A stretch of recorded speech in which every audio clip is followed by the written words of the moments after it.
keparenging Jawata gayaning para Jawata ingkang nganglang jagat nenggih sukmaning Bambang Ekalaya sigra manjing angganing Sang Trusna Jemana.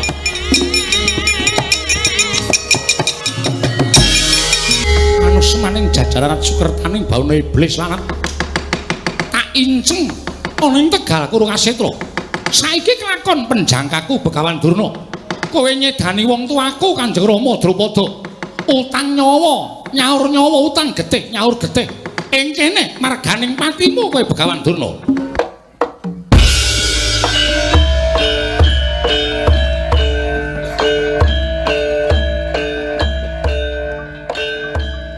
Assalamualaikum kawan-kawan, selamat datang di channel Sawura Gold.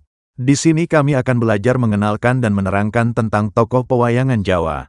Semoga dengan adanya channel ini, teman-teman bisa mengenal dan menyukai tentang pewayangan. Dukung terus kami, dan mari bersama-sama melestarikan budaya kita. Salam budaya.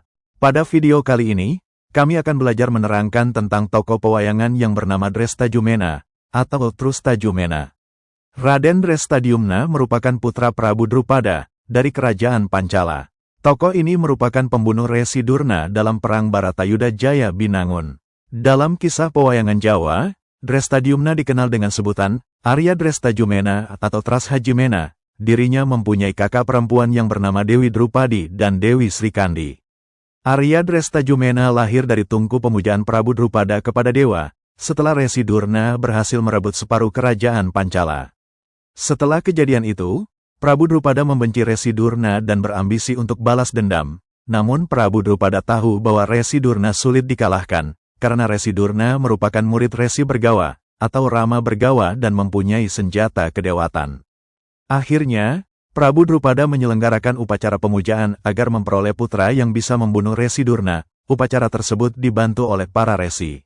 Dari dalam api upacara pemujaan tersebut, muncullah pemuda gagah yang lengkap dengan baju zirah dan bersenjata. Atas petunjuk para dewa, pemuda tersebut diberi nama Drestadyumna. Dalam pewayangan Jawa, Arya Drestadyumena memiliki wajah tampan, pemberani, cerdik, tangkas, dan terengginas. Diceritakan dalam pewayangan Jawa, Trustajumena memimpin sayembara Dewi Drupadi. Prabu Drupada mengundang seluruh raja dan para ksatria, termasuk para Brahmana di kerajaan Pancala.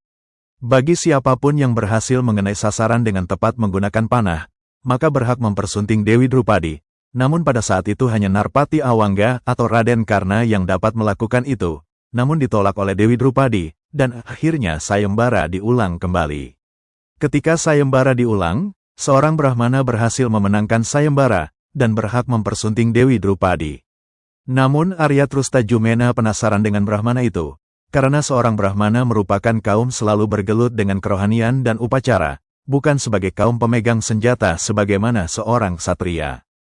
Maka dari itu, Drestadyumena menyelidiki Brahmana tersebut, dan akhirnya mendapati bahwa Brahmana tersebut adalah Raden Arjuna yang sedang menyamar.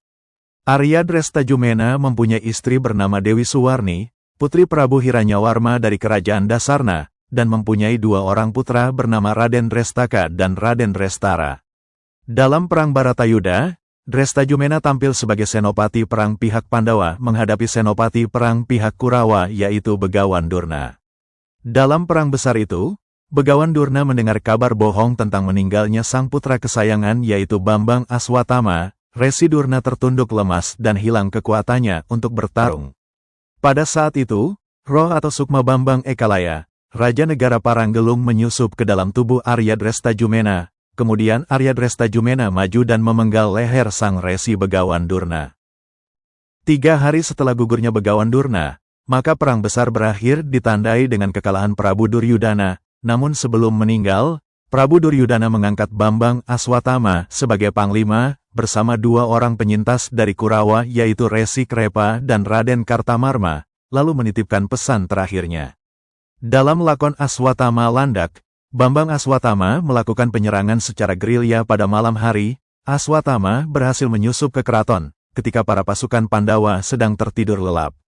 Aswatama membantai hampir seluruh ksatria yang sedang tidur, termasuk Raden Pancawala. Sebelum dibunuh, Drestadyumena terbangun dan memohon untuk secara jantan, agar dapat gugur sebagai ksatria, Namun Aswatama tak memperdulikan dan memilih untuk mencekiknya sampai mati. Di dalam versi lainnya, Drestajumena dibunuh dengan senjata Cundamanik, peninggalan ayahnya. Demikian dahulu dari kami, apabila terdapat banyak kesalahan, mohon dibenarkan. Terima kasih.